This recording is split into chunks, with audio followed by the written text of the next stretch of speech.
أجمعين.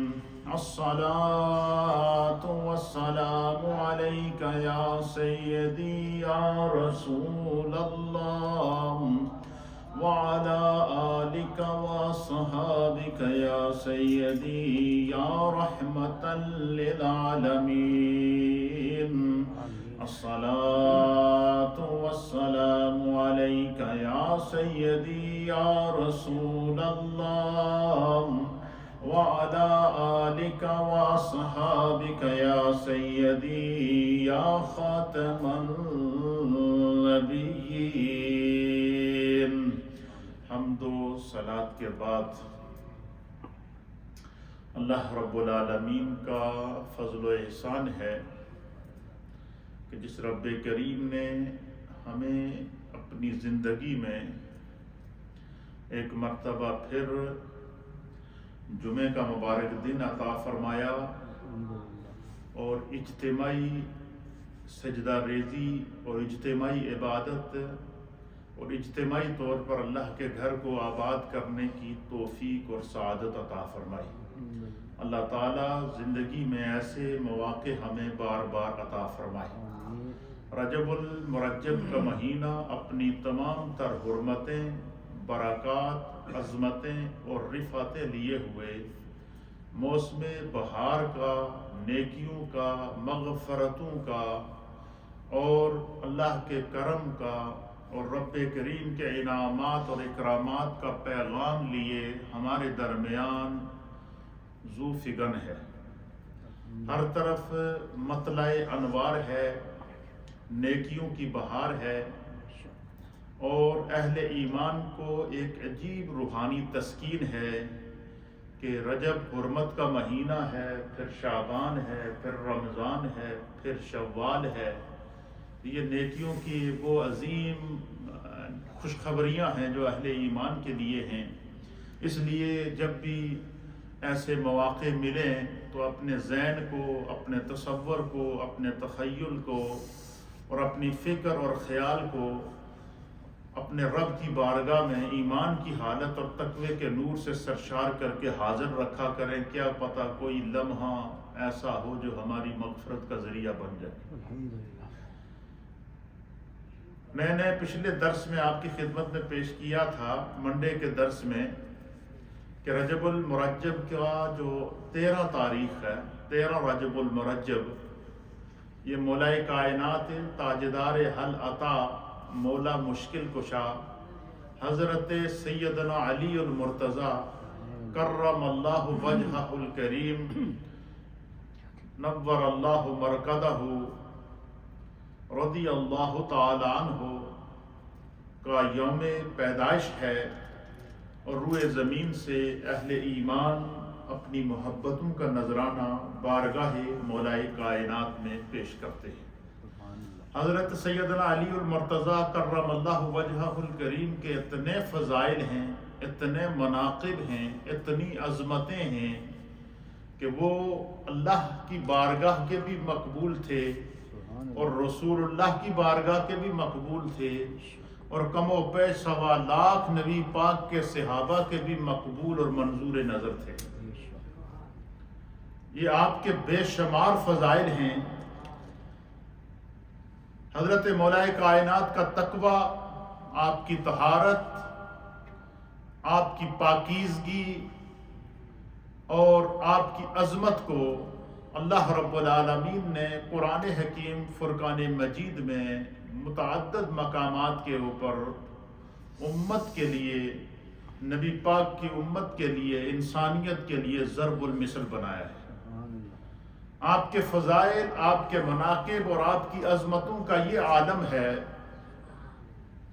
کہ اللہ تعالیٰ نے حضرت مولا کائنات کو بعض ایسی خصوصیات عطا فرمائی تھی کہ جن کے اندر وہ یکتا تھے، جو خاص ان کے فضائل اور مناقب کا حصہ بنی ہیں اور ان کو اللہ تعالیٰ نے انسانیت کے لیے ایگزامپل بنایا ہے. اور بسا اوقات مولا کائنات کے ایسے نیک اعمال، چاہے وہ صدقات کی صورت میں ہوں، عبادات کی صورت میں ہوں،